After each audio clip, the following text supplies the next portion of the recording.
Aujourd'hui, dans notre séance 7, on va continuer l'étude des suites. Donc, on va commencer par une proposition, soit une suite dans Rn qui converge vers un élément A. Alors, la suite des normes dxp converge vers la norme de x, vers la norme de la limite. La démonstration n'est pas difficile, puisque xp converge vers A, la limite de la norme de xp moins A est égale à 0, et je prends ce résultat-là qu'on a déjà vu, c'est-à-dire que la valeur absolue de la norme de xp moins la norme de A est inférieure ou égale à la norme de xp moins A. Comme celle-là tend vers 0, automatiquement la limite de la norme de xp converge vers la limite vers la norme de A, qui donne le résultat. Bon, un résultat qui est très intéressant, qu'on va utiliser assez souvent, c'est la caractérisation de l'adhérence est déterminée par des suites. On va voir comment l'utiliser tout de suite.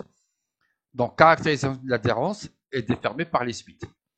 Soit A inclus dans Rn, A appartient à Rn, alors A appartient à l'adhérence de A si et seulement si il existe une suite d'éléments de A qui convergent vers A.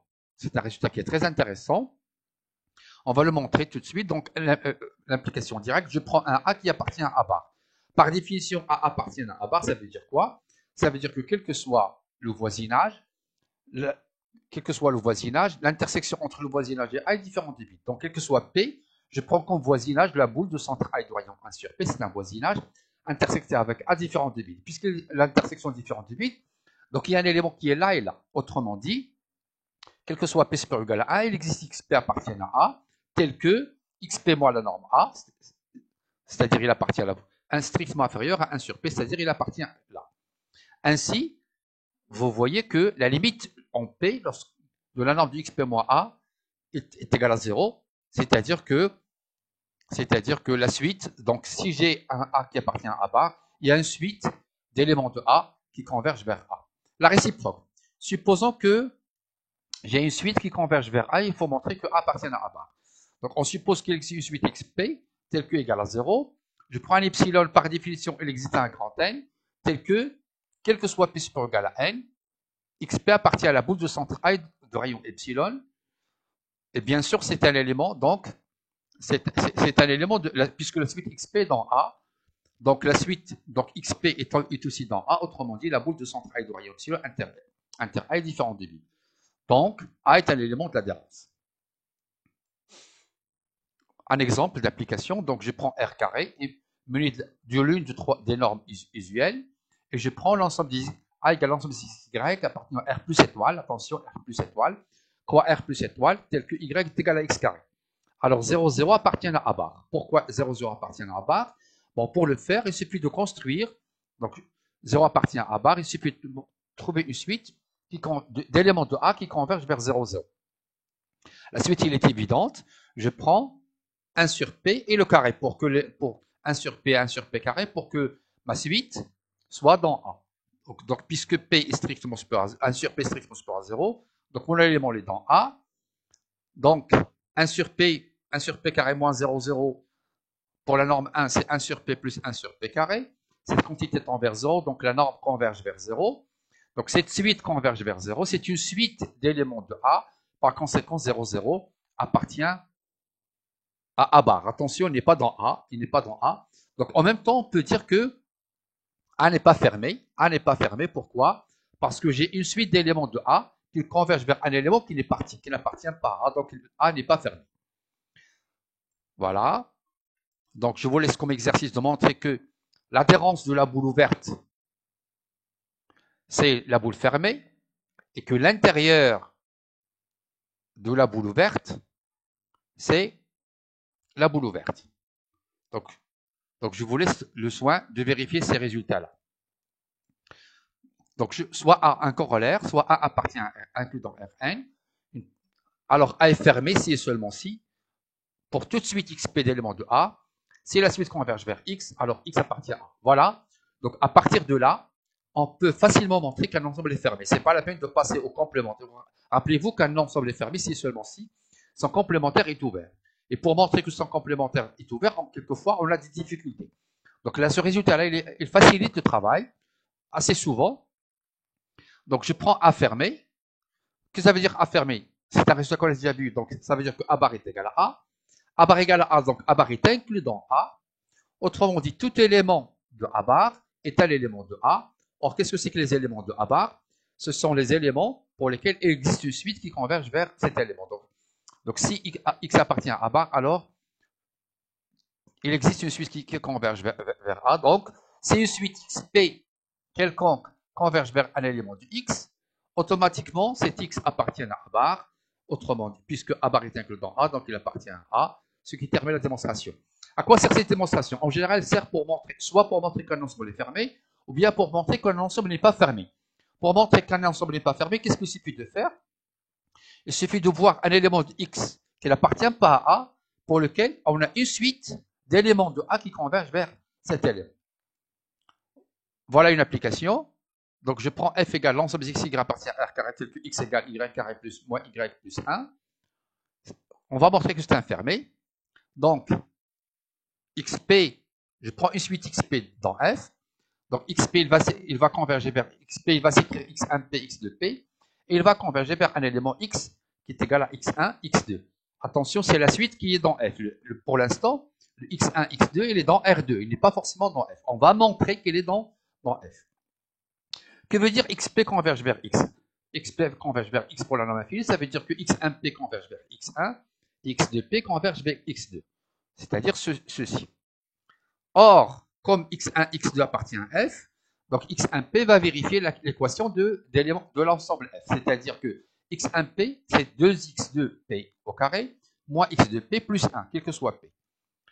Donc, x2p converge vers x2, x2p converge vers x2. La fonction f alpha, celle-là, la fonction f alpha qui est égale à 2 alpha carré moins alpha plus 1. Donc, j'utilise là un résultat de R. Il est continu. Puisqu'il est continu, donc cette fonction, cette suite, il va converger vers 2x, vers la limite x de p, qui est égale à x2. Il va converger vers 2x2 au carré moins x2 plus 1. Donc, x1p va converger vers 2x, x2 au carré moins x2 plus 1. Et en même temps, x1p converge vers x1. Comme une suite ne peut avoir qu'une seule limite, donc x1 est égal à 2x2 au carré moins x2 plus 1. Autrement dit, le point x1, x2 qui est la limite, vérifie l'équation de l'ensemble f, c'est-à-dire que x1, x2 appartiennent à f. Donc on a montré que toute suite d'éléments de f convergent vers un élément de f, ce qui veut dire que f est un ensemble fermé. Valeur d'adhérence d'une suite. Bon, la notion de valeur d'adhérence, vous l'avez déjà vue. Donc, je prends une suite XP. On dit que A est une valeur d'adhérence de la suite. Si pour tout voisinage V, l'ensemble des P appartient à N, XP appartient à V est un ensemble infini. Autrement dit, si tout voisinage contient une infinité de termes de la suite XP. Par exemple, si je prends la suite dans R qui est égale à moins 1 à la puissance P, eh bien 1 et moins 1 sont deux valeurs d'adhérence. Pourquoi? Parce que tout voisinage de moins 1, de 1, contient 2n qui est infini, et tout voisinage de moins 1 contient 2n plus 1 qui est infini. Une proposition, soit xp une suite de réels, et A appartient à Rn, alors A est une valeur d'adhérence, si seulement s'il existe une suite de xpk, de xp qui converge vers A. C'est un résultat que vous avez vu sur R, on va le revoir sur Rn. Donc on suppose que l'implication directe, on suppose que A est une valeur d'adhérence. Que veut dire A est une valeur d'adhérence? C'est-à-dire que tout voisinage contient une infinité d'éléments. Donc je commence par un voisinage, c'est le voisinage de centre A et de rayon 1. Il contient une infinité, par conséquent j'ai un xp1, un premier élément un élément de la suite, que je vais noter xp1 qui appartient à V1. Ensuite je passe à k égale 2, et je rétrécis la boule, c'est-à-dire au lieu de prendre rayon 1, je prends le rayon 1,5. Donc là, c'est un voisinage qui contient une infinité d'éléments. Donc, parmi cette infinité d'éléments, je vais avoir un P2 qui est strictement supérieur à 1, puisqu'ils sont infinis. Et qui vérifie en même temps, qui appartient à la boule, autrement dit, que xp2 moins A est strictement inférieur à 1,5, c'est-à-dire appartient à la boule. Ainsi de suite, je construis P1, P2, et ainsi de suite. Donc, je vais avoir P1 strictement inférieur à P2, strictement inférieur à P3, jusqu'à PI, et xpm moins A est inférieur à 1 sur M, pour M appartenant à 1 et I. Je passe à la construction de l'élément suivant. Donc, pour k égale i plus 1, je considère la boule de centre A et de rayon 1 sur i plus 1, la même technique. C'est un voisinage, donc il va contenir une infinité d'éléments. Parmi parmi cette infinité d'éléments, il y a un élément, c'est-à-dire un PI plus 1, qui va être strictement supérieur au dernier élément. Par conséquent, PI plus 1 strictement supérieur à PI, supérieur à PI moins 1, et ainsi de suite, jusqu'à... Donc, je vais garder ce résultat-là. Et en même temps, il est dans la boule, donc XPK. Donc, XPI plus 1 moins A est inférieur strictement à 1 sur I plus 1. Ainsi, on a construit une suite qui vérifie ceci. Donc, automatiquement, c'est une suite extraite de la suite XP et qui converge vers A à partir de là. Pourquoi? Parce que la limite, en K, est égale à 0. Réciproquement, supposons que j'ai une seule suite qui converge vers A. Une seule suite qui converge vers A. Donc, si je prends un rayon, la boule, si je considère un voisinage, il y a un rayon tel que la boule de centre A et dont rayon R est strictement incluse dans V. Donc, pour cette boule, ou pour R, je vais avoir un cas, puisque la suite XPK converge vers A, tel que quel que soit K supérieur à ou égal à K, XPK moins A est strictement inférieur à R. Autrement dit, quel que soit K, l'élément XPK appartient à la boule de centre A et de rayon R. Voilà. Elle-même, la boule elle-même incluse dans le voisinage V. Autrement dit, V, il va contenir une infinité d'éléments puisqu'il contient les XPK à partir de K. Donc, c'est infini. Voilà, donc le point est un point adhérent. Est un point d'adhérence de la suite.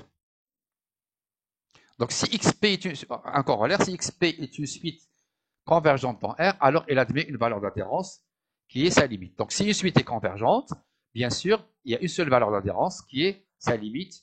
C'est pas difficile, donc XP converge vers A. Donc, toute ce suite convergent vers A, il va converger vers le même élément. Autrement dit, si XP converge vers A, alors toute ce suite de XP converge vers A. Donc, A est l'unique valeur d'adhérence, ce qui termine la séance, et merci.